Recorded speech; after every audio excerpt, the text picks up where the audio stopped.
Another exciting Saturday. Hello viewers of My Media Prime Television, and welcome to your favorite program 90 Minutes in Africa, coming to you from My Media Prime, the African Eye. In today's edition of the program, we are going to be taking a look at the life of the legacy of John Pombe Magufuli, of the late Tanzanian president, who was laid to rest yesterday in his hometown in that country. We are also going to be examining the presidential election in Congo, where outgoing president Denis Sassou Nguesso was re-elected with 88.7% of the vote. It will also be an occasion for us to take a look at the vaccine hesitancy in the continent, and also examine the situation in Nigeria, where a new vaccine is being developed to combat COVID-19. I am Boh Elvis. Let's kickstart today's edition of the program with our latest news from across Africa. We begin in Tanzania, where late Tanzanian President John Pombe Magufuli has been laid to rest in his ancestral hometown of Chateau, nearly 10 days after his death from suspected heart complications. But opposition leaders charge that he died of complications from COVID-19. He has been hailed for leaving a legacy in all sectors, inspiring many across Africa. In Rwanda, a report by French historians say France bears heavy and overwhelming responsibilities over the 1994 genocide.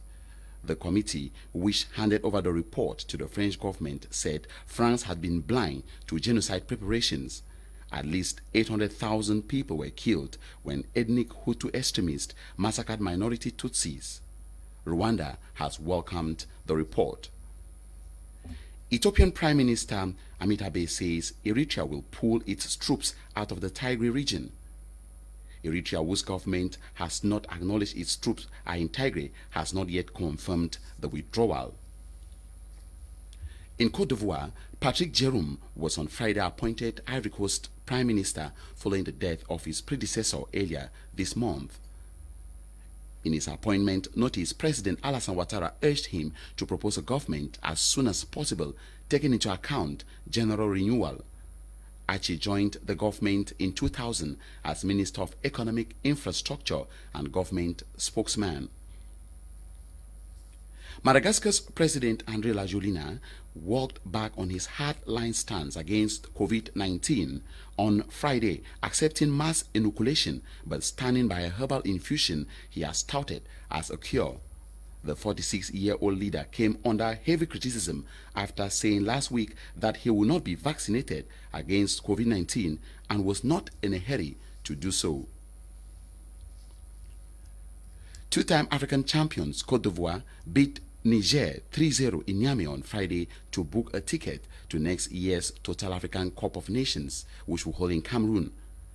Defender Serge Aurier scored a goal, assisting in two others as the Elephants trampled Niger. Equatorial Guinea, Egypt, Gabon, Gambia, Comoros, and Morocco equally qualified.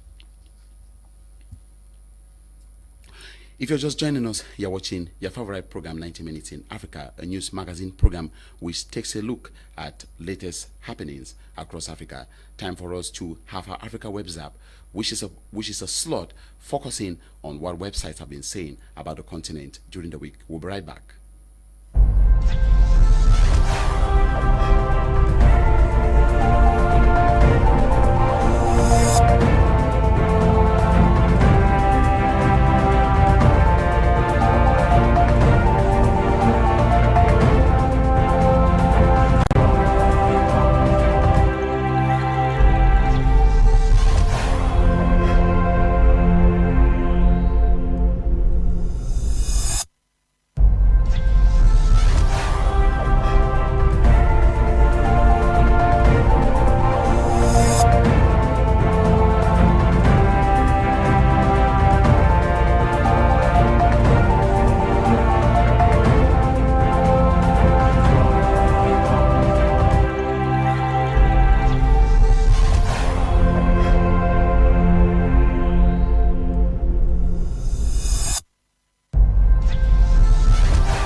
welcome back. Time for me to introduce my guest into this edition of the program.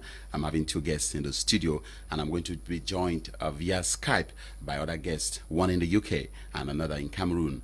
Let me begin by introducing Carl Monika, who is an analyst. And of course, for those who watch this program, he is a regular participant in the show. Carl Monika, you're welcome to the program. Thank you so much, Mr. Elvis. It's a privilege to be here once more. And I just wish to use this opportunity to thank all our viewers that are watching us from all over Africa. And today, we are ready to deconstruct the major happenings in our continent. And next to Carl Monika is Yagaka Gabriel. Yagaka, thanks for joining us. Thank you, Mr. Boh. Thank you, and I'm very much delighted to be part of this program of 90 Minutes in Africa. And I want to extend my greetings to all the viewers. And I'm going to be joined via Skype by Dr. Philemon Mcmillan. He's going to be joining us from the UK. He's a researcher on COVID-19 researcher who is going to be joining us from the UK. And right in Cameroon, Dr. Ngwanyam was supposed to be with us in the studio, but he is also going to be joining us via Skype during this edition of the program.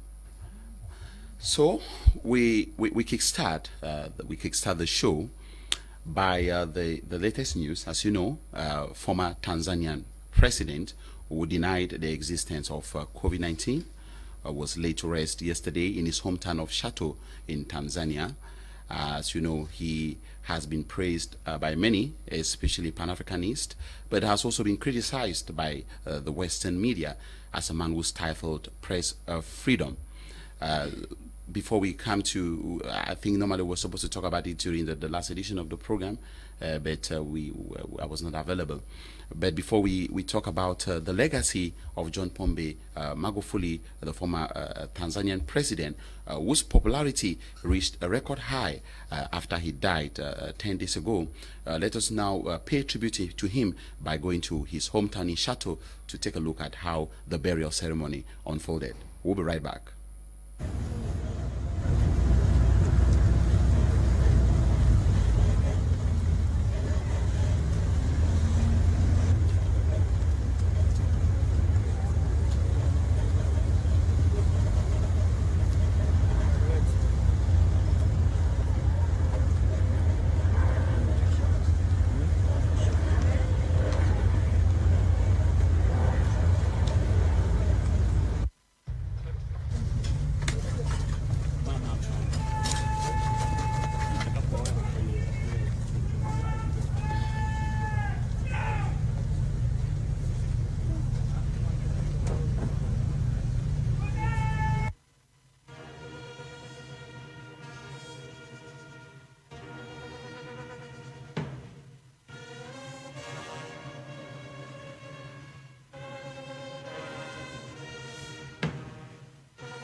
Anayefuatia ni Mheshimiwa Dr. Jakaya Mrisho Kikwete, Rais mstaafu wa Jamhuri ya Muungano wa Tanzania, akiambatana na Mheshimiwa Salma Kikwete.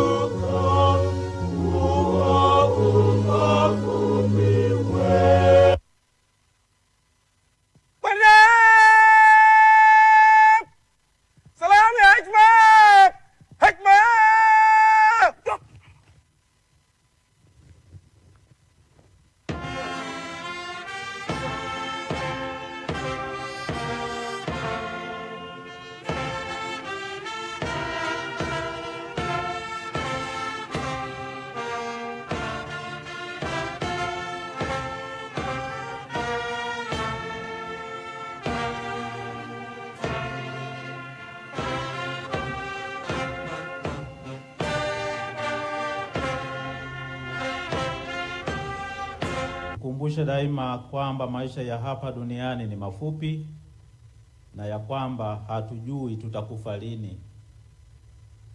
Roho wako Mtakatifu atuongoze katika utakatifu na haki siku zote za maisha yetu. Tufike salama katika ufalme wako kwa njia ya Kristo Bwana wetu. Raha ya milele umpe Bwana, na mwanga wa milele umwangazie, apumzike kwa amani. Raha ya milele umpe Bwana, na mwanga wa milele umwangazie, apumzike kwa amani. Raha ya milele umpe Bwana, na mwanga wa milele umwangazie, apumzike kwa amani.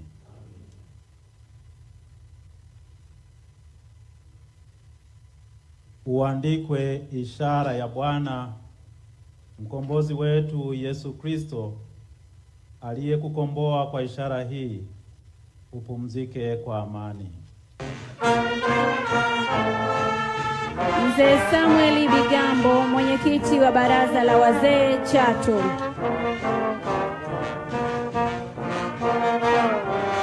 Mzee Salvatori Madafu, mwakilishi wa wanamzengo.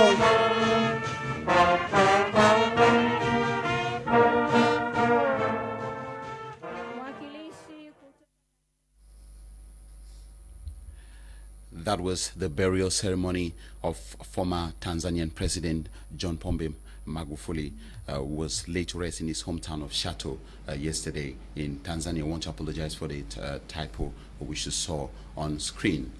I begin with you, Yagaka Gabriel Magufuli, who has been praised by many as an exemplary leader in Africa, has been laid to rest. How did his term in office when he was still president, how did it impact your life as a politician? In the battle, in the Pan-African battle, it is quite important that we recognize the great contribution of Dr. John Pombe Magufuli, because having him as president and indulging himself into nationalist fight, I mean, his audacity, his tenacity for an African, for a self-sufficiency Africa, that doctrine that we preach in Pan-Africanism, was one that he concretized. He made it a very pragmatic issue. It was not just an issue of idealism and theory. So somebody like Dr. John Pombe Magufuli, that you can rally him together with Dr. Nnamdi Azikiwe. We also have other great African patriots like Dr. Osagie Fonkwame Nkrumah. And you can also talk about Samora Machel, why not? Why not talk about Thomas Sankara and all these people who have gone ahead of us, who fought the good fight and went ahead of us. So this is the African spirit that Magufuli has left. Somebody says, I'm quoting one of the living Pan-Africanists, the Professor Patrick Lumumba, who said that he is even advocating for the Magufulification of Africa. What does it mean by that? We are talking about, I can also talk about, why not talk about the Gaddafication of Africa? These are the kind of words that we can enshrine in our own African dictionaries to, first of all, remind the Africans of what those who came before us have been fighting, the spirit they've left behind, and what we are called to do.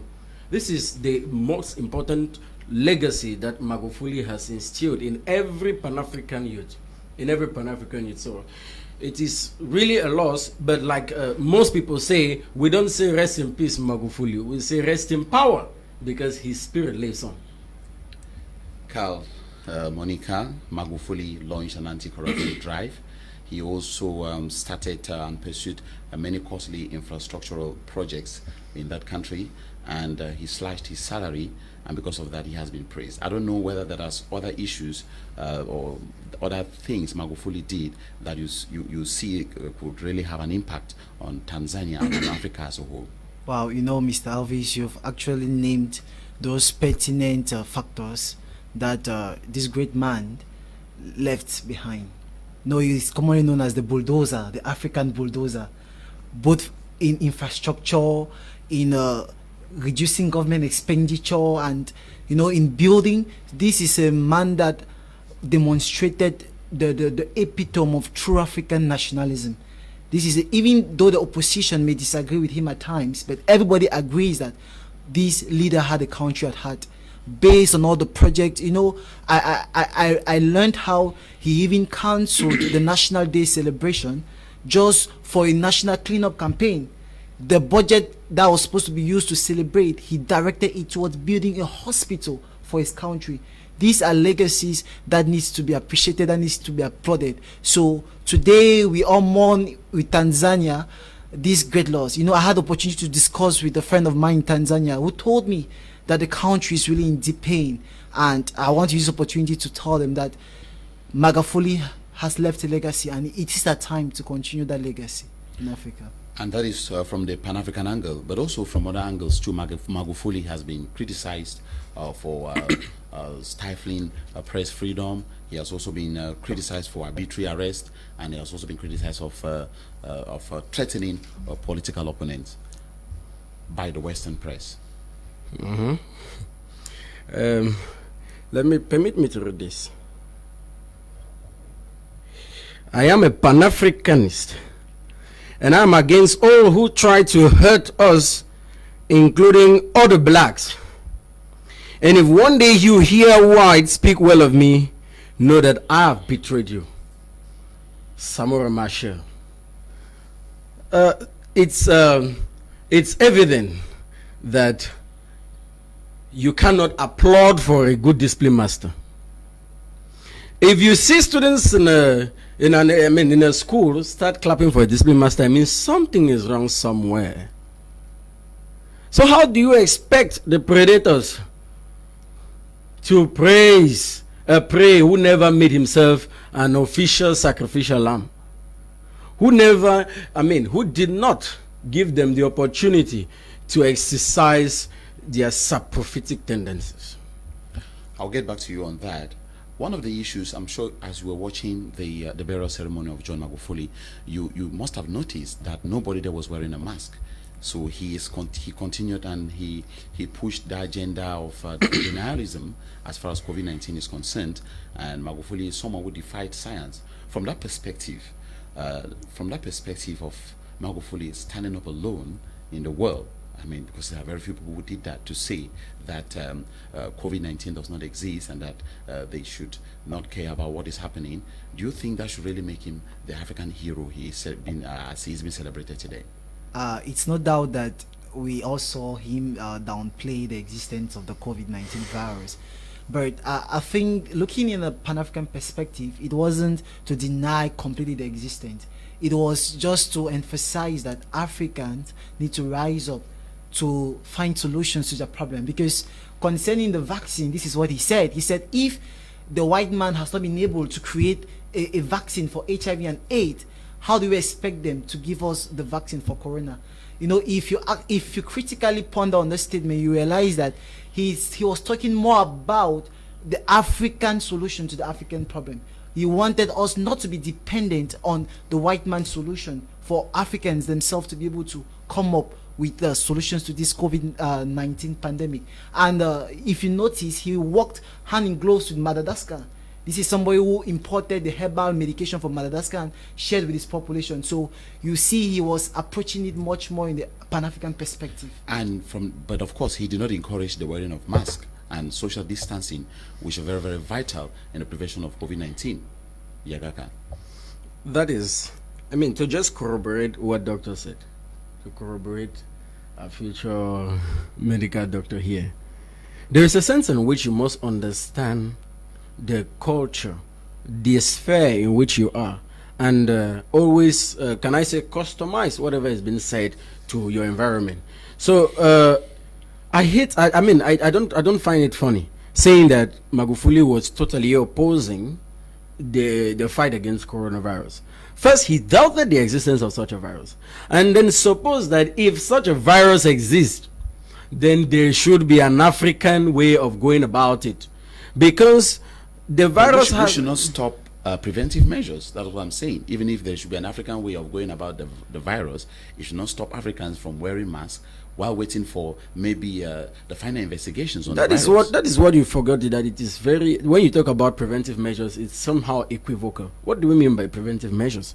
You can interpret preventive measures in a different way from what we're thinking. Preventive measures in the context of the World Health Organization is the wearing of masks and social distancing.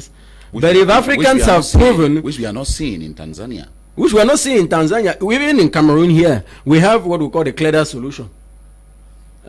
Once you take it, I mean, so I don't want to go into that. I mean, I'm not a technical expert of that domain, but what I'm saying is we shouldn't make as focal points of judgment, I mean, something from the external part. We have our own realities. We have our own, I mean, situations conforming to our environment. We are rational beings, and we can think for ourselves. So we have people, if we're talking about wearing masks, because somebody proposed it, and it is not factual or, I mean, incontestable that other people will not be able to come up with something. So we should pay attention that in as much as we have a pandemic, and or we should still pay strict respect to the sovereignty of the state, of African states. And sovereignty means they have the right to decide about their policies in every situation. Carl, I'm sure you want to react to that before. Yeah, just to add that it's not as if this leader didn't advocate for preventive measures. He advocated for Tanzanian preventive measures. Let me put that in quote, because he advocated for people to drink hot soup, for people to drink hot liquid, and some strategies which were proposed by the healthcare personnel of that country.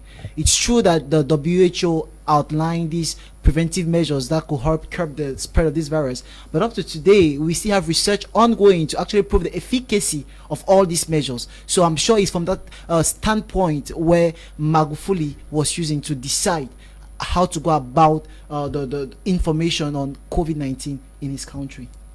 Magufuli is gone, and he has been replaced by Samia Hassan, who is a female and who is the new president of Tanzania.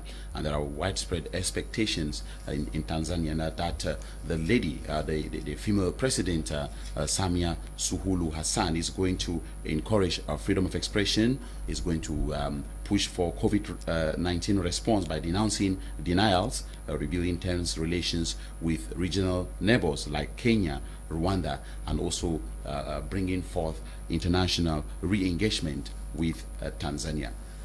Across Africa, Pan-Africanists have been paying tribute to John Pombe Magufuli, from Kenya to Tanzania to South Africa. He has been hailed as a hero, especially, but he has been hailed as a hero mostly after he died, because that was not really the case when he was still alive. It was the case, but not really. I mean, his rise to prominence became you know, more widespread after he died 10 days ago. Let us get reactions of tributes to former President John Pombe Magufuli from Kenya, Tanzania, and South Africa. And we'll be right back. As a Pan-Africanist, I'm really devastated by the death of Tanzanian President, His Excellency Dr. John Pombe Magufuli. His death is a huge loss to the African continent, and I'd like to send my sincere condolences to his immediate family, brothers and sisters in Tanzania, and Africa at large. Global Pan-Africanism Network and the United States of Africa found President Magufuli as a leader who embraced the Pan-African principles that we believe in. He championed self-reliance and utilized Tanzanian natural resources for the benefit of Tanzanians. And within a short period of time, he managed to pull Tanzania from a third world country into a middle-class economy.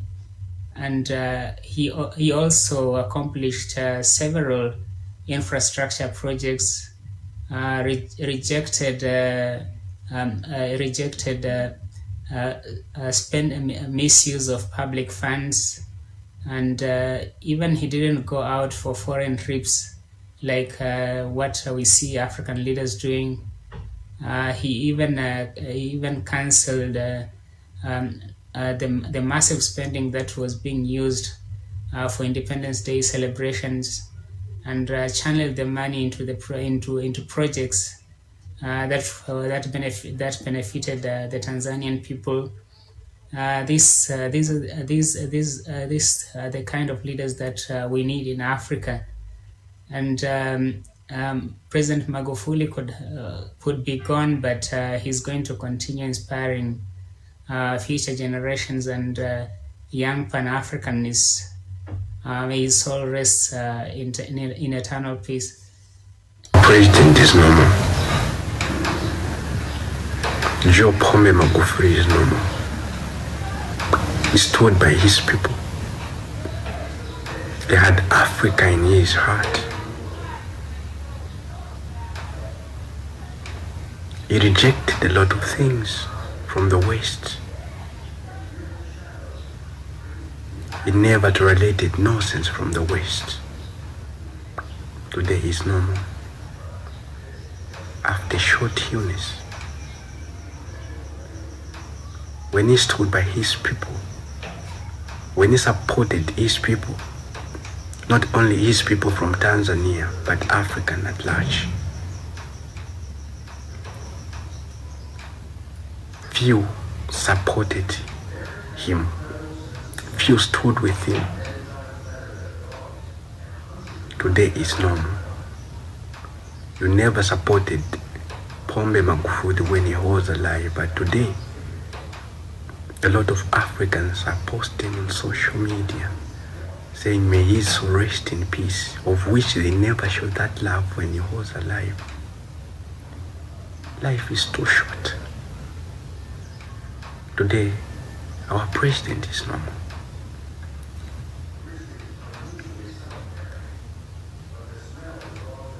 African, wake up. Let us learn to support one another. We shouldn't just be lovers of money. African leaders, don't be like that. Be in those offices to serve your people. Learn to save Africa. Learn to develop Africa. You shouldn't just be supporting everything coming from the West just because you respect them more than Africa itself. When is Africa going to wake up? Rest in peace, Magufuli. Rest in peace, Pombe Magufuli. And say hi to Kwame Osejefu Nkrumah.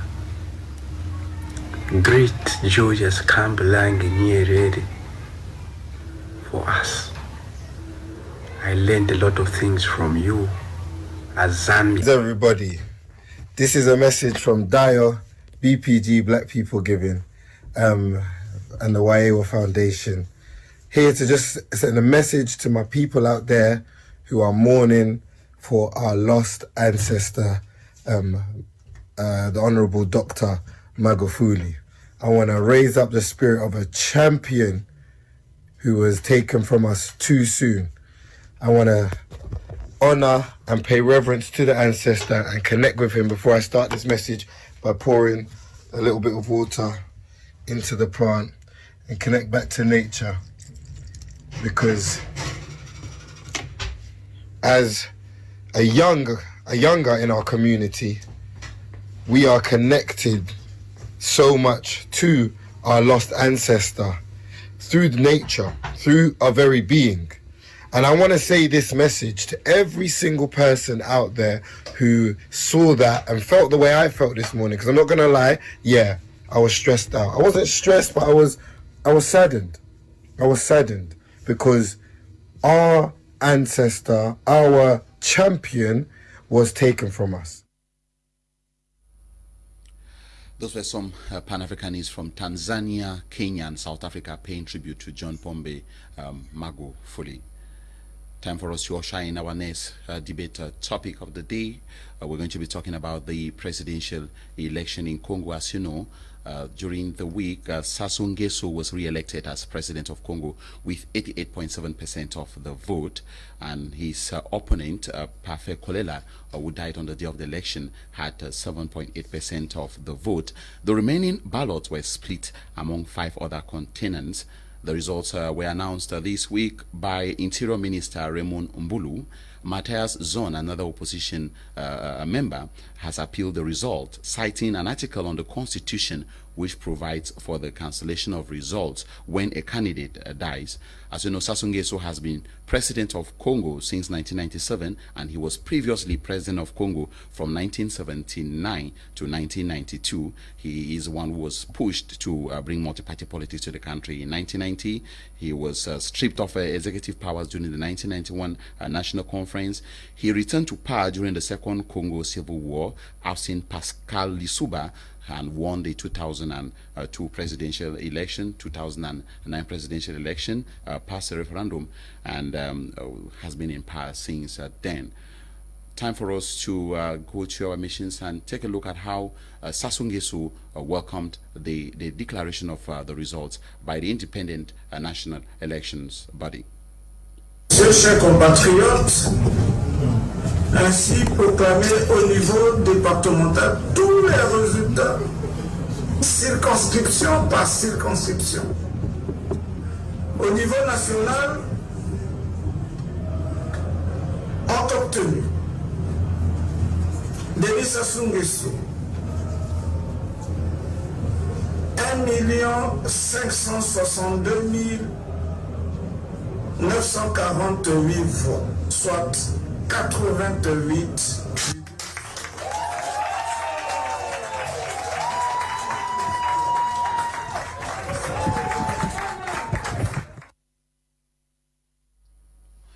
That was Denis Sassou Nguesso celebrating his victory after he won 88.7% of the vote in the presidential election in the Republic of Congo. And as you know, the Republic of Congo is a neighboring country to Cameroon, which is different from the Democratic Republic of Congo, which is Congo Kinshasa. And before the declaration of victory for Denis Sassou Nguesso, one of the opposition leaders in that country, Guy Parfait Kolela, who had 7.8% of the vote, could not live to see the results of the presidential election, as he died on election day while being evacuated to France due to COVID-19 related complications. Before he passed on, he had a message for the Congolese. Let's watch what he had to tell Congolese before passing on.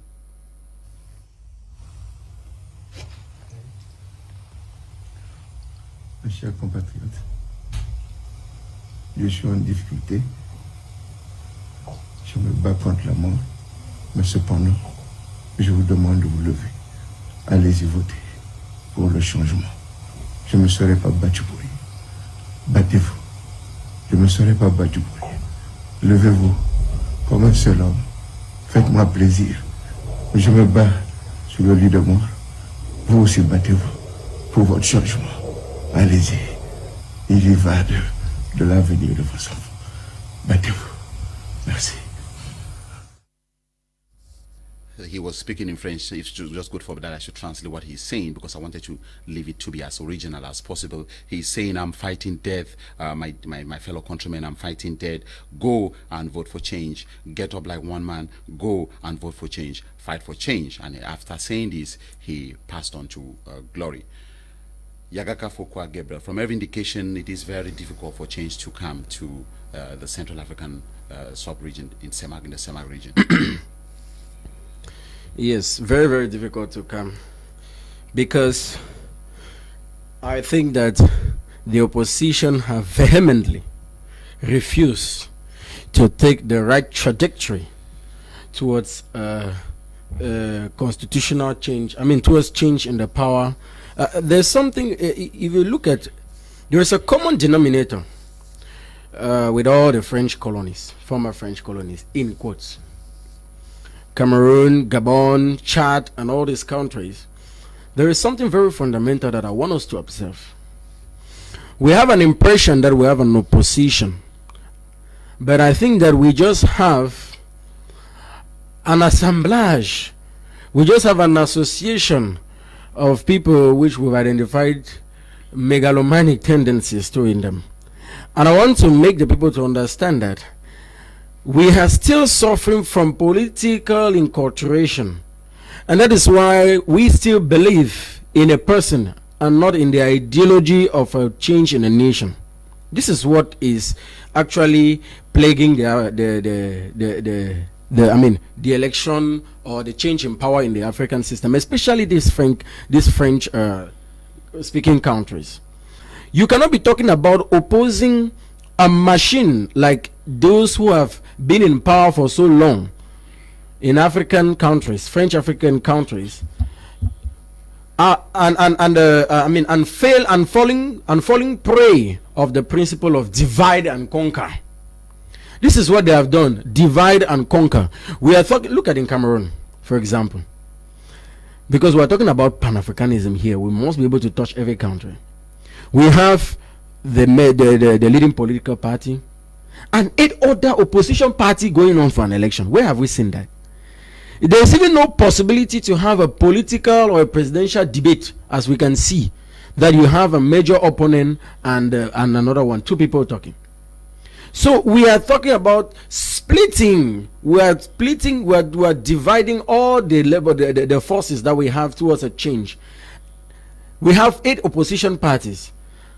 So it means that even the opposition cannot understand themselves. And that is why I say that the opposition in the French-speaking countries are not having the interest of the nation at heart. Because if you're having the interest of the nation at heart, you would have to lower your ego or put aside certain things that you cherish much for the greater interest of the nation. We are talking about Sassou Nguesso and how many political opponents. Because look at the major political opponent. Guy Parfait is 7.84%.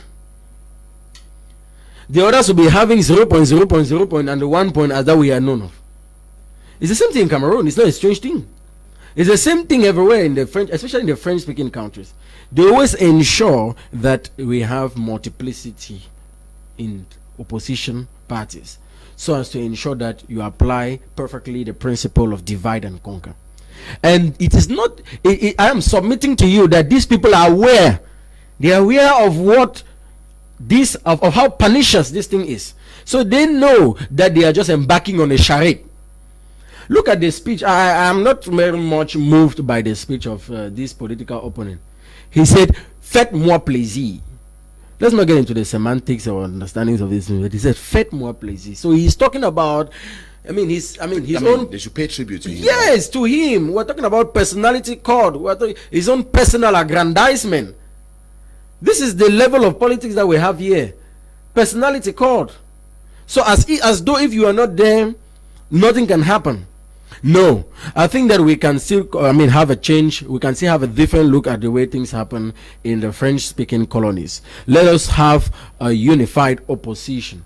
And unless we have that, it is just a battle between 2 people who are very isomorphic. Carl, Monika, I saw you watching keenly Denis Sassou Nguesso as he was listening to the proclamation of the result by the elections body. What did you read from his gestures? Did you see any signs of him being surprised with the victory? Oh, wow. That's the tactical one, Mr. Elvis. But seriously, he's not surprised, because we are talking about one of the longest serving presidents in Africa, in fact, even in the world. And, there's a paradigm for most of this Central African region, the countries in this region, where we have octogenarians that decide to hold on to power, and they have a mastery of the electoral system, and they know what goes on. They know where to hit hard to get the victory.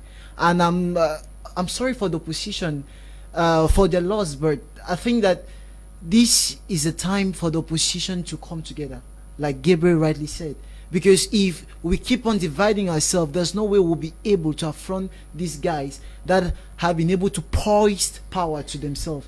So it's quite sad that change in Africa is difficult with this paradigm, but it's time for a shift. And this is where we need a Pan-African spirit of leadership, where leaders see position beyond personal gratification and beyond living an opulent life, but as a point to serve people. Because at the end of the day, posterity is going to judge, and such leaders are going to end up in the wrong pages of history.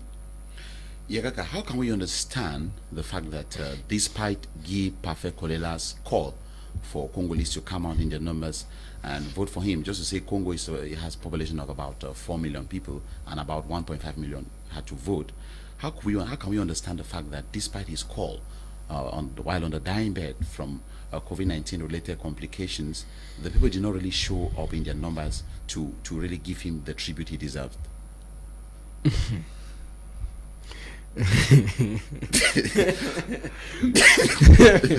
Because from every indication, he said he was fighting for his life, and the only way Congolese can pay tribute to him would be if they come out and vote massively for change in the Republic of Congo. But that was not the case. So how can we understand the reluctance of the population to vote for him? Yeah, it's just a human reluctance, a normal human reluctance, that you're on your way, I mean, you're on a journey of no return, and then you're asking us to go out and vote for you still. But understanding this, you need to really get into the context of the political climate presently in Congo Brazzaville. I just think that it still comes back to the point that I said, that the people, at some point, when there is what we call longevity in power, at some point the people just want somebody to come up, a different person, irrespective of whether he is coming to cause a positive change or not. And once they don't see that in you, obviously, they just believe that they are moving on a charade. So the people not voting could be linked to the fact that he had already made it clear that he was battling between life and death, and there is no other way than allowing the people who are used to arrogating to themselves that victory to continue what they are doing. So it's not something that we need to get into deep or begin to do a lot of philosophy about why, but it's just a human perception, a normal human tendency. So what do you think? What does it take for change to come to the CEMAC region? Because apparently it is difficult. What do you think it takes for change to come to the CEMAC region? First of all, we need to define what we call by change. If you actually look at the CEMAC region, you have a common denominator. Most, apart from Equatorial Guinea, French colonies. So we need to define what we mean by change, because we can't deny the fact of neo-colonization that's taking place in Africa, especially using projects, donations, and so on from major European countries like French. So I think that African leaders need to learn from their counterparts in the West who have embraced nationalism as a principle for leadership and governance. If not, they are still going to hunger for power, and the only way they will be able to attain that is to go to our former slave masters, let me use the word, our former colonizers, for them to hold on to power. And they do that at the detriment of their population. You see that if you check at this zone, you see leaders that actually live in opulence, while the citizens live in perpetual poverty. So we need to come back to the question of nationalism, to the foundation of leading your people. A leader is supposed to... For youths to get interested in politics by getting registered, by following up political issues, because we have the impression that there are many young people who are critics who seem to belong to the opposition, but only in the background. But when it comes to voting, they are never available. Yes, actually, we are not just calling on youth involvement into politics. We are equally asking youths to gain political education, to gain political awareness, and we are asking youth to understand that politics is not a job. politics is an act of patriotism. In fact, as Einstein says, an empty stomach cannot be a good political advisor. You understand? We get the statement clearly. And what we are facing in this region is simply the problem of hunger. That once you cannot be autonomous, financially autonomous, that once you cannot be self-sufficient, you tend to be the kind of person who is pliable, that your convictions can easily be suffocated. And these are people whom are not well placed to venture into politics. But it so happens that in our own context, those who come into politics gain a status in the politics. And that is why we see a massive turnout in corruption, a massive turnout in inconsistent political convictions. We see some sort of personality called in the kind of politics we do. All of these things cannot construct a nation. So we are not asking youth to be involved in their politics. First, why should they get involved in their politics? What is politics? If you look at it from the etymological definition, it's any activity, from the lexical definition, sorry, it's any activity that is associated to the governance of a country or area of the country. Or, it's any activity that is associated to the improvement of one's special status, especially when you're talking about an organization. And so you can't actually be free unless you're also part of what controls the freedom. This is what they have not understood. When you talk about politics in the African education system, people just see it very negative. People see it as just the indulging into political malpractices. And people see it and they can paint it as black as they can.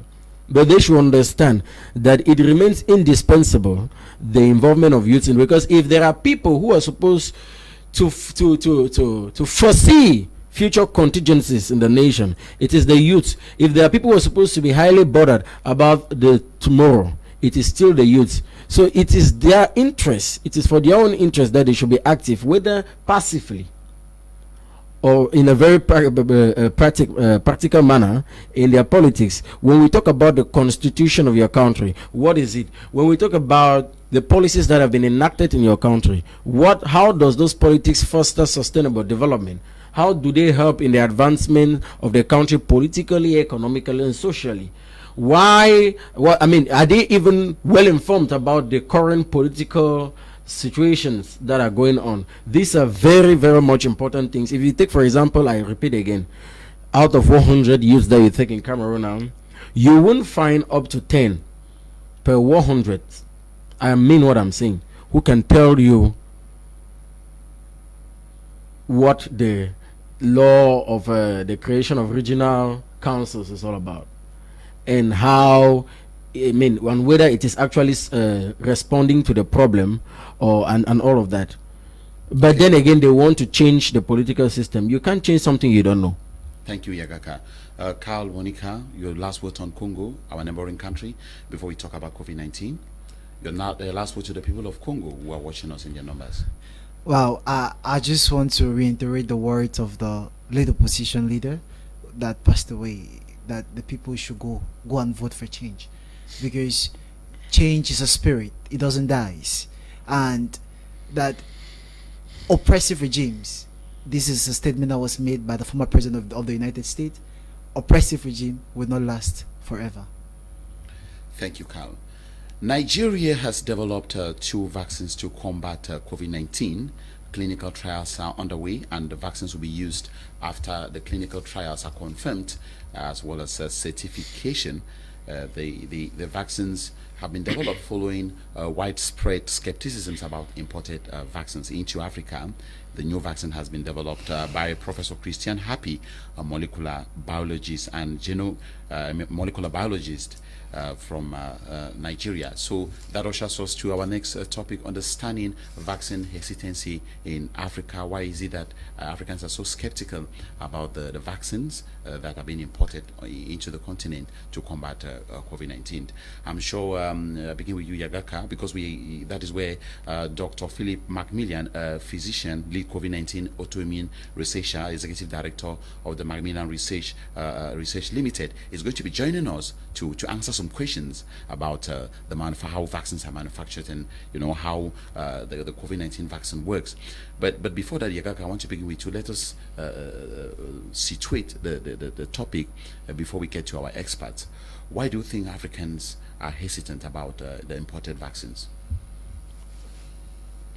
If you're looking at it generally, if you look at how it has affected the African countries up to now, we are still asking ourselves why. Yeah, we can accept that we need to take some vaccines, but why is the African-made vaccine quickly pushed aside for the one guaranteed by the World Health Organization? The African-made vaccine is not yet certified. It is still to be certified. Clinical trials are still going on.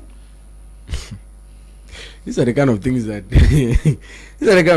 can trigger.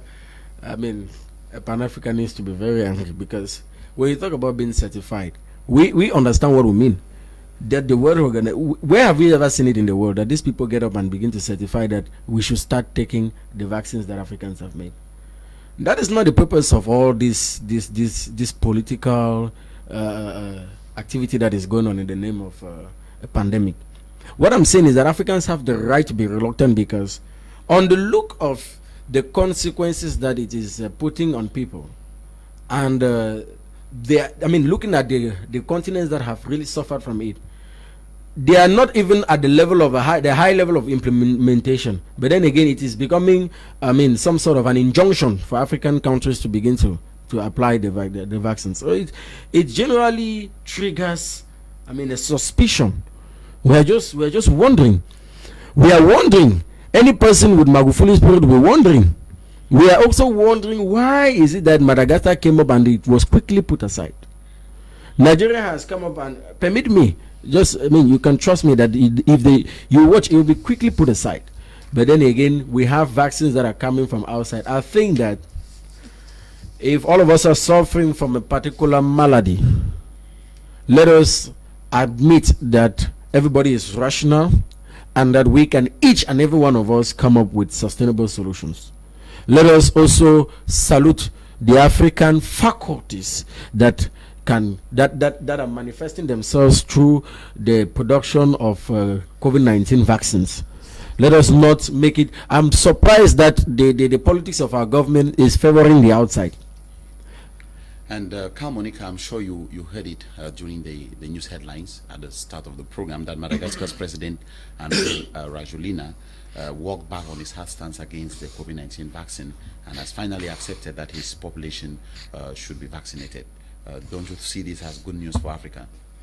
Wow, it's good news, because generally it's not as if the theory of vaccination is not new. Vaccines have been existing for some other diseases that have plagued mankind, and because of vaccines, we no longer talk of certain diseases, maybe like chicken pox and stuff like that. And if the rhetoric is changing in Madagascar today, that means that the president of Madagascar have seen the necessity, or have probably seen that the consequences of not vaccinating the population is greater than the consequences of vaccinating the population. So it's a good rhetoric coming from Madagascar. But the problem with the whole vaccination hotly puddle is that we're having different messages from different places in the world. Europe saying another message, the United Kingdom saying another message, China saying another message, America saying another message. So this places us in a brawl, in a scientific brawl, that we don't know what particular decision to take at what particular time. AstraZeneca got halted. Now the WHO say it's safe. With all this message, you expect reluctancy. And just to say, this reluctancy is not just experienced in Africa, sir. Even in America, we have groups that are coming up saying that no to vaccines. So I think that what we need to do now is to come out with one scientific voice to fight this pandemic. Thank you, Carl. Monika, while we are giving your views in the studio, one of my guests, Dr. Philip Mcmillan, a physician and lead COVID-19 autoimmune researcher, medical director of the Mcmillan Research Limited, is watching live from the UK, and he has listened to your observations. He'll be answering them very soon as we get to him. Dr. Mcmillan, I'm sure you are there. I will begin by asking you, how safe are COVID-19 vaccines? Thank you for inviting me to share my thoughts on COVID-19, understanding vaccine hesitancy in Africa. With regards to the safety of vaccines, all we can say is that the preliminary studies that have been demonstrated show that a relatively small number of participants have not had any significant problems. And whilst we understand the need for speedy vaccine development and the distribution as the primary way out of the pandemic, typical vaccine development normally takes many years and includes monitoring for short, medium, and long-term effects. I am Dr. Philip Mcmillan. I am a physician in the United Kingdom within the NHS, and my focus has been on autoimmunity in COVID-19. And it's at this point that I'll take a few minutes just to share a few important principles. When we think of COVID-19, we need to reflect on who is at higher risk of hospitalization. Those who are elderly, certain racial groups, people who have hypertension, obesity, cardiovascular disease, diabetes, and kidney disease. It is very important that when you look at that list of people, you realize that another group who should be vulnerable are not. Those are newborns. They're usually very significantly affected in any kind of viral infection. And this therefore leads us to an important principle with regards to what we have described as a theory of autoimmunity in COVID-19. Our research over the past year has demonstrated that the body's immune system goes into overdrive, and we consider that overdrive to be autoimmunity. The simple principle is that the entry receptor for the virus, ACE2, also exists in a soluble form floating in serum. And what we have highlighted is that this soluble form of ACE2, which also binds strongly to the virus, can get picked up by the immune system and create antibodies not only against the virus, but also against ACE2, the same receptor that is located primarily in the lungs and the kidneys and cause quite severe damage. Within that principle of autoimmunity is the risk that exists among certain people. Who has the highest levels of serum ACE2? It's based on sex, ancestry, weight, diabetes, age, and blood pressure.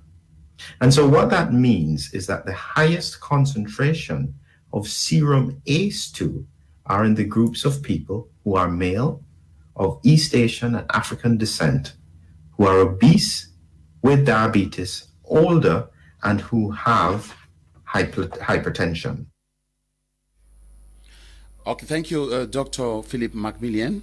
When we take a look at the rapidity with which the vaccines have been made, I'm afraid, and I don't know, many people here in Africa are scared that with the rapidity with which these vaccines were made, they might not really be very effective in the fight against the COVID-19 virus. What do you have to say about that? That's an important point when we reflect on the use of the vaccine, because the question is that the vaccine does have an impact on reducing the severity of the disease in persons who are at risk. This long-term risk has not yet been determined because we have only been using vaccines for just a little bit over 3 months. With regards to looking at the immune system, that is a complicated question, because someone with a strong immune system, if they have the associated comorbidities that I had mentioned before, which is to do with diabetes, hypertension, obesity, if they are male, even with a strong immune system, they would be at risk for severe disease in COVID-19. We have seen quite a number of cases of persons who have very poor immune systems, either through medication or just because of age and frailty, who do not seem to be as severely affected. Dr. Philip, can one still have COVID-19 after receiving the vaccine? Is it possible? With regards to vaccination, the question exists about the risk of transmission of the virus. It's very important that the studies so far have not been able to absolutely clarify if there is less risk of transmission. There does seem to be a trend towards that. However, the recommendation still remains for people to social distance and wear masks, because the vaccines are there to reduce the severity of the disease, but we are as yet unclear as to what happens with regard. Mcmillan, you're not going away because in Africa here there is a lot of confusion, because many Africans cannot understand why they are being told to use the vaccine when the vaccine was not tested on Africans. So do they have any reasons to be scared? There can be some concern about whether or not the vaccine has been tested in Africa. But across the world where these studies have been done, they have come from a broad cross-section of society, which would include Black Americans, people of African descent in Europe and the United Kingdom, and therefore one would only assume that they were not at any less risk or more risk of vaccine problems than anyone else. And so therefore it should be assumed that the vaccine would be just as effective for Africans in Africa as they have been for Africans who live in other parts of the world. I hope this has been very useful to you, and I'd be happy to share more if required. Thank you so much, Dr. Philip Mcmillan. It has surely been very useful, and we're looking forward to have you during other editions of 90 Minutes in Africa. Yagaka, Dr. Philip has just asked whether this has been very useful. You've listened to Dr. Philip. Any reaction from you? Yes, it was very useful, especially the relevance of the vaccine. I mean, how effective it is, with respect to the fact that Africans were not tested before the production of the vaccine. The speed with which the vaccine was produced, could only generate some reluctancy in accepting that it should be administered on us. Carl, Monica, your observations after listening to Dr. Philip Mcmillan, a lead COVID-19 researcher. Well, I think that the question of after vaccination, are you still at risk of getting infected with COVID-19? That's the contention, because right now the CDC just 2 days ago released a research that showed that those that were prior infected with COVID-19 infection easily get a high immunity when they have been vaccinated. So now it's quite paradoxical. Should people get infected so that they can develop a good immune system after they have been vaccinated, or should we keep the social distancing and the masking and prevent the infection? So I think that science needs to still answer that question, because if we don't answer the question of if after vaccination are people still going to be able to transmit the infection, there's going to be reluctancy and hesitancy in getting the vaccine, because people need those questions answered. If you're just joining us, you're watching 90 Minutes in Africa, your news magazine program, which comes up every Saturday, 1 p.m. to 2:30 p.m. on My Media Prime, The African Eye. You can send us your questions, you can send us your observations, you can send us your opinion about the issues we are discussing in this program by using the number you find on your screen. You can also be guest in this program, or you have a guest to suggest, or you have topics to suggest. You can be a guest in this program by texting us on SMS or sending us a message via WhatsApp as part of your contribution to promote this Pan-African program. I think it's time for us now to also get to our control room and watch Dr. Diki Akamori, who is the regional advisor for regulations of vaccines at the WHO Office for Africa. There are so many questions that are being asked. Are the vaccines safe? What are the side effects of the vaccine? Many questions have been asked too about Africa and whether Africa really needs the controversial AstraZeneca vaccine. Let us get clarifications from Dr. Diki Akamori, and we'll be right back.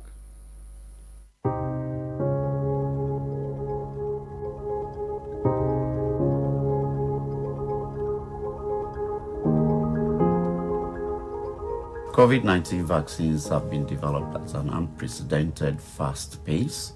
However, it's important to point out that these vaccines have been evaluated in clinical trials in different settings across the world. These clinical trials have evaluated the safety, the efficacy of these vaccines, and at the same time, the quality of these vaccines have also been evaluated. And so far, we haven't seen a death, which is a cause of the use of any of these vaccines. As with other medicines, there are side effects when you use COVID-19 vaccines. The side effects of COVID-19 vaccines are mostly mild. They may include pain at the site of inoculation, a bit of a swelling, perhaps a headache, some fever, and tiredness.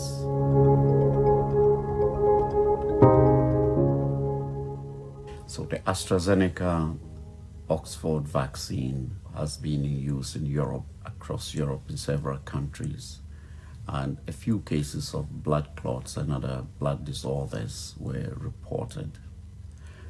The European Medicines Agency, the regulatory authority, evaluated the prevalence of these blood clots in the general population, and there was no unusual association of the use of these vaccines with these blood clots. Therefore, in Africa, we should really be encouraged to use these vaccines. WHO has publicly made a statement encouraging all countries to receive these vaccines because the benefits far outweigh the risks. That was Dr. Diki Akamori, one of the regional advisor for regulations of vaccine with the WHO Africa office. Monika. Wow. First of all, I want to say that there are three types of vaccines, because we shouldn't just think that coronavirus vaccine is just a particular vaccine. Scientifically, we have what we call the attenuated vaccine. That means that the whole organism was killed, then sent into the system to boost immunity. We have what we call the viral vector vaccine, which is where Oxford AstraZeneca comes in, where you remove part of the virus and put into another virus to send as a vaccine. Then you now have the nucleic acid vaccine, which we have in the United States, Pfizer and Moderna. So these they're different vaccines, and you see that in the production of these vaccines, some are cheap, some are very expensive. That is where the dilemma comes in, especially with what we call down processing with the AstraZeneca vaccine. So vaccination is good, not we have to accept that vaccination is good, but what type of vaccine are we taking? From among those three, we are supposed to identify which has the least side effect and go for it. And for now, AstraZeneca is in question. So I'll propose that, as other regions have done, China made its vaccine, the inactivated virus, it made it vaccine. Russia, Sputnik V, it made it vaccine. So I think that Nigeria is also making its vaccine. So the question of vaccination is going to end up seriously at a regional, or if not regional, a national level. Okay, thank you. Let us now join Dr. Nick Ngwanyam, who is to take a look at the African, to take a look at things from the African perspective.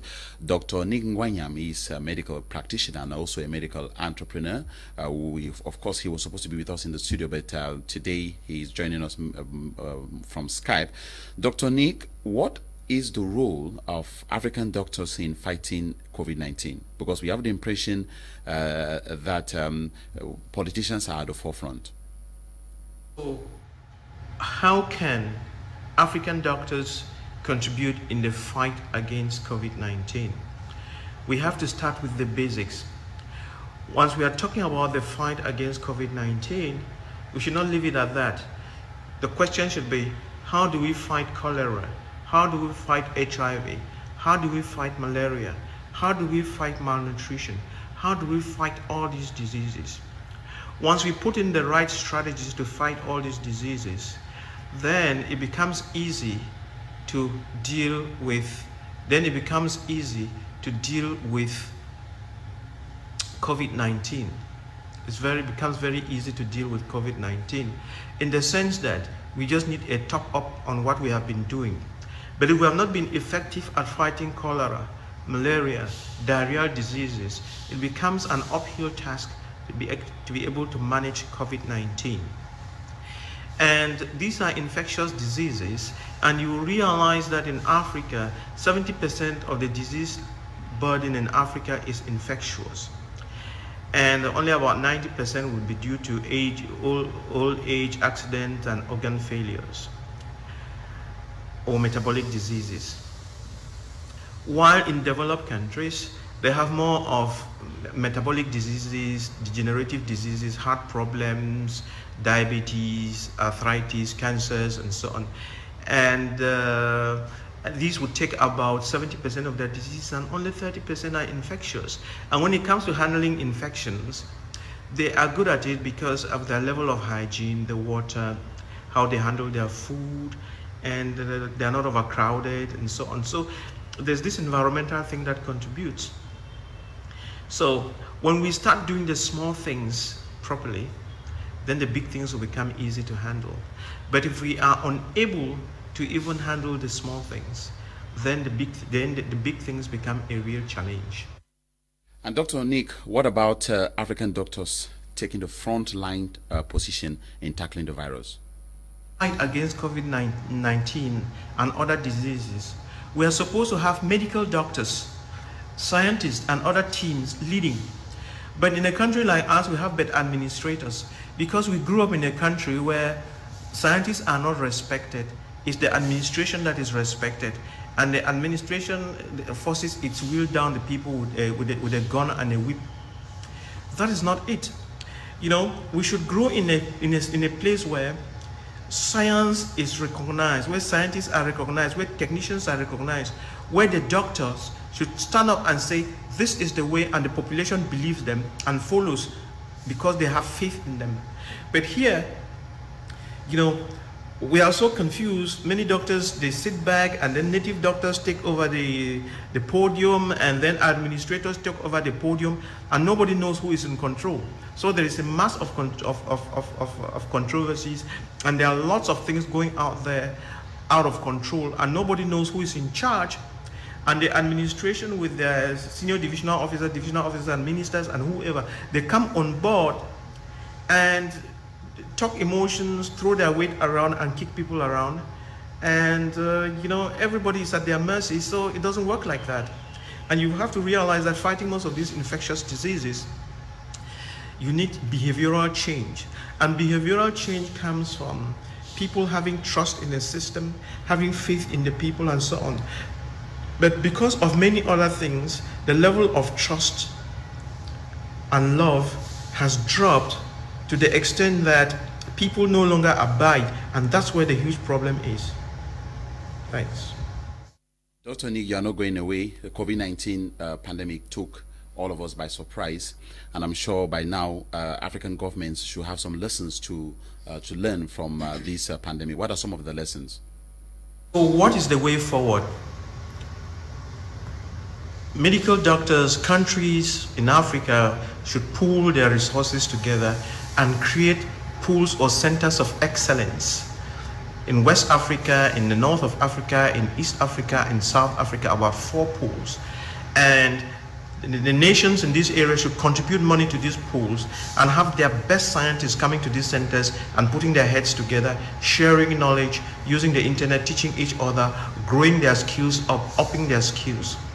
And then these 4 centers exchanging information around them and exchanging the best practices and putting things together and copying from China, copying from Russia, copying from Europe, copying from America, and laying a solid foundation on which they should grow. We should no longer just be observers. And then one day, pulling the forces together, we'll be able to start by making vaccines for the simple things, and some other day we'll be able to make vaccines against COVID-19 or some other COVID that will show up in future.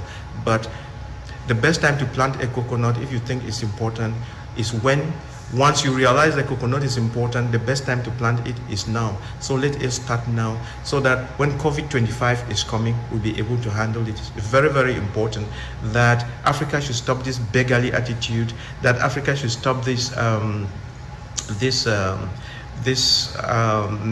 mentality of what can I offer, and rise up to the challenge.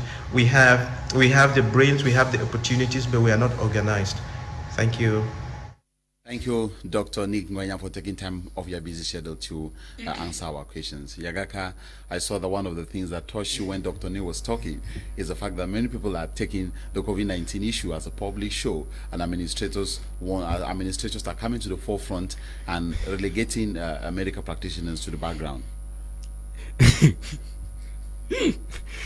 Anyways, well, Dr. Nick made mention of the fact that it's like we don't trust our own selves in being able to do things. This is what I mean. This is what I am sorry. This is what I'm very passionate about, the education system in Africa. It has something to do with it. We can't just say that it has something that it shares in together. Dr. Nick said we are not being trusted. I'm talking in the medical corps. We're not being trusted, and they just do their politics and wear their coats and all right. But what he forgets is that what type of graduates do we have? A graduate from the school of thought or graduate from the school of remembering? Let me read something from an excerpt from King Leopold II of Belgium to the colonial masters. It says that having courage to admit it, have the courage to admit it, you are not going to teach them what they know already. Your essential role is to facilitate the tasks of administrators and industrial purposes. Teach them what to believe, not how to think. This is what I mean. What type of education system do we have? That's what I'm talking about. 90% of our graduates, I'm putting myself inside from the school of remembering. And when we talk about the school of remembering, we are talking about the present COVID vaccine, that it must come approval from outside. When Africans, this is an insult to the genius that is found in the African man. It's an insult to the faculty, to the lucidity of the African man. It's an insult to the rationality of the African man, that we think that everything must be created outside and sent to us. We are spending billions. And we are spending money, and money keeps going out and coming back. This should put in question the education system we have. We have the impression that we are graduating people from the school of efficiency, not the school of productivity. Dr. Nick pointed it out, and I want to tell him now the political dimension of graduating from the school of remembering. It doesn't only suffice for you to be a medical doctor. It suffices for you to be a political medical doctor, so that you can equally ensure that you participate in the enactment of the policies that would constitutionally enshrine what medicine deems worthy of cogitation. It is something that is very fundamental. This is why I told the youth that politics is indispensable for the growth of the nation, and they should walk up to it and seize it and start being active in it, because if not, they will keep sitting down and waiting for the ghost messiah, like I usually say, that will come one morning and alleviate them from their predicaments. It will never happen. We need to start promoting us to ourselves, the youths. I mean, every citizen of the African continent, to resort to productivity. That we should we should try to ignite our intelligentsia and make use of it when problems like this come up. But I want to say that actually there are a couple of people who are doing it. It is just politics of bad faith that is refusing them. I may not be a fan of naturopathic doctors, but naturopathic doctors are doing a lot of work here. We have the vaccine of Samuel Clay that has been accepted, and I'll tell you, I will not hide it. He was accepted because he's a reverend. So since the African tradition is always witchcraft, they said that of Dr. Fu is it's not good. No. Anyway, you take responsibility. You see now this issue of an attacked mindset, of an attacked mentality. No, we won't sit one day, we won't spend our entire life saying that we are waiting for, how do you call that vaccine? AstraZeneca or what? What is AstraZeneca? It's even difficult for me to pronounce. The capital of Austria. So that is the problem too. There is this aim at always maintaining the white man's supremacy and all that we've seen before. No, I think that if those who are ahead of us, if those who are considering us praise, have resorted to politics of bad faith, we the youths of now will not resort to that same thing, and that we are calling for hygiene in the politics, that we too also come back to it. We try to perform a surgery on the political system that we have, remove all that serves as injury, and then try to make it for a better tomorrow. No, let's resort to productivity. We need more graduates from the school of thought. We don't want graduates again from the school of remembering. Okay, thank you, Yagaka. Carl, Monika, I want you to react to what Dr. Nick said, because we are in 2 minutes. We're going to be closing the program. Wow, basically, the COVID-19 pandemic just came to revive the ingenuity of the African doctor, because now, presently, as he was saying, we have to actually identify the role of the African doctor in medicine, because as we can see the geopolitical changes and the language coming up since this corona pandemic started, but doctor haven't been given that space for them to actually treat this issue, whereas they are the people that have the mastery of it. So I think that it's time for the African doctor to take his place, and that has to go with policy making, in line with what Gabriel was saying, in the sense that we need to raise up practitioners today that can also fight for better policies. The patient comes with symptoms, but you are treating the patient under administration, and if you have no voice in that administration, you'll not be able to treat properly. So it's time for us to go beyond the classroom and to take upon the challenge of policy making in medicine. So I'm calling on the African youth to know that there's a political attachment to everything you do in this world, be it medicine, be it engineering, be it education and so on. So it's time for us to accept this truth and not sway away from politics, but get engaged. So this is the time. Thank you, Carl Monika. Just to tell our viewers too that Carl Monika is also a medical practitioner, because by God's grace, God willing, maybe in 2 or 3 months he will also be practicing medical doctor. Let me take some messages that are coming in. We have Felix Ambe who is reacting. They're sending messages about the various themes of the day. The issue is not the opposition, but the electoral laws tailored for rigging by the regime in place. We need strong institutions, my dear people. He's reacting on the situation in the Republic of Congo. And then we have good afternoon panelists of my media prime. Why is it that the vaccines to be used in Africa have been denoted as not to be shared in any other continent except Africa? I think we're going to prepare that question. I don't know whether there are particular vaccines that are shared only to Africa. That's a huge allegation which I've not heard. And we have another messages coming in via SMS. people are just saying hello to you in the studio. We are just watching. Very enriching program. You know, today's program was a little bit very technical. You know, so people are just sending messages to congratulate the panelists and the show. We have received several messages to that effect. Your last word, 30 seconds for your last word. All right, thank you for this opportunity once more. I think that there are pressing issues that are emerging in the continent, and we have to identify ourselves as the four players and the front runners. Nobody has to give away.